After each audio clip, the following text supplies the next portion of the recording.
There's a question that quietly lingers in the shadows of late-night web searches, whispered in locker rooms, and buried in the awkward corners of conversation, a question tangled in decades of moral warnings, urban legends, and outright misinformation. What actually happens to your body, specifically your prostate, if you masturbate every single day? You've probably heard the warnings. It's dangerous, it damages the gland, it can cause inflammation, or in the most fear-inducing claims, lead to prostate cancer. These ideas have been repeated so often that they've taken on a life of their own, amplified by sensationalist articles and half-remembered advice from a friend of a friend who heard it from a doctor once. The anxiety is understandable. The prostate isn't some random organ you can shrug off. It's a small walnut-sized powerhouse in the male reproductive system, tucked just below the bladder and in front of the rectum, with the vital job of producing the fluid that nourishes and transports sperm. It's also a major source of concern as men age,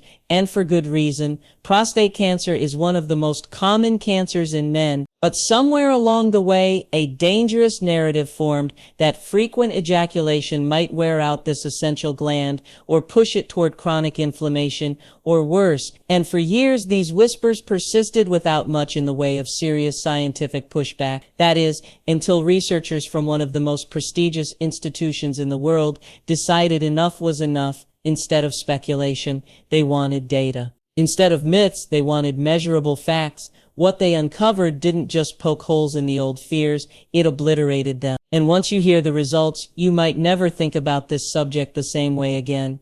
The study in question came from Harvard University's T.H. Chan School of Public Health, and this was no quick survey or anecdotal review. Researchers followed nearly 32,000 men for close to 2 decades, tracking their lifestyles, medical histories, and health outcomes with meticulous detail. One of the major variables they monitored, ejaculation frequency. The findings weren't just interesting, they were jaw-dropping. When they crunched the numbers, they discovered a clear pattern. Men who ejaculated more frequently had a significantly lower risk of developing prostate cancer. The threshold they identified was surprisingly specific. Men who ejaculated 21 or more times per month had up to a 33% lower risk of prostate cancer compared to those who averaged only 47 times monthly. That's not a minor difference. That's the kind of number that forces scientists, doctors, and ordinary men alike to reconsider everything they thought they knew about sexual health. And this wasn't a fluke. Similar research out of Australia echoed the results,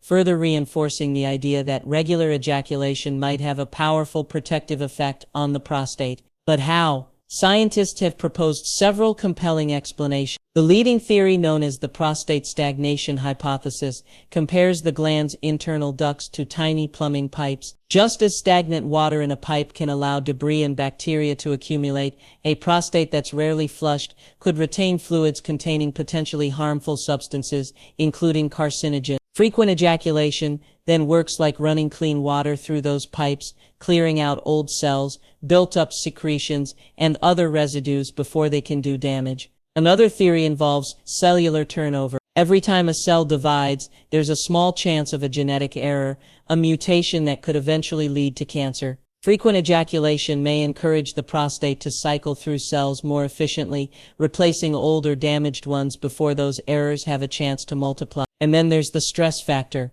Chronic inflammation is a known driver of many cancers, and high stress is a known contributor to inflammation. Ejaculation is physiologically linked to stress relief, which could indirectly help reduce the inflammatory environment in the body, and by extension in the prostate itself. Taken together, these mechanisms suggest that regular ejaculation, whether with a partner or through masturbation, may support prostate health in a way that's both simple and remarkably natural. Now, before we crown daily masturbation the miracle cure of men's health, we have to zoom out and look at the full picture. The Harvard research is compelling, but it's important to note that it shows correlation, not absolute causation. In other words, while frequent ejaculation seems to lower prostate cancer risk, it's possible that men who have more sex or masturbate more also tend to have other healthy habits, better diets, more exercise, less smoking, and those habits could be part of the protective effect. That's why thinking of ejaculation as one tool in a larger health toolbox is the right approach.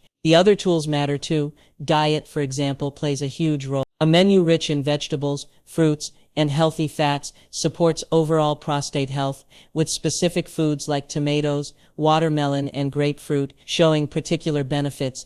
Omega-3 fatty acids from fish and the antioxidant power of green tea also stack the odds in your favor. Then there's exercise. Regular physical activity helps control weight, and obesity is linked to more aggressive prostate cancers. Even moderate activity for 30 minutes a day can make a measurable difference. Lifestyle choices like avoiding smoking and keeping alcohol consumption in check also contribute to lowering cancer risk across the board, and perhaps the most critical habit, proactive health care. No matter how healthy you eat or how often you ejaculate, nothing replaces regular checkup. For men over 40 or those with a family history of prostate cancer, screenings like the PSA blood test are invaluable tools for catching problems early when treatment is most effective. Which brings us back to the big, myth-busting takeaway: daily masturbation, far from being harmful, could very well be a natural and effective contributor to long-term prostate health. It's not magic, it's not a free pass to ignore the rest of your health. But in the context of a balanced lifestyle, the evidence points to it being a partner,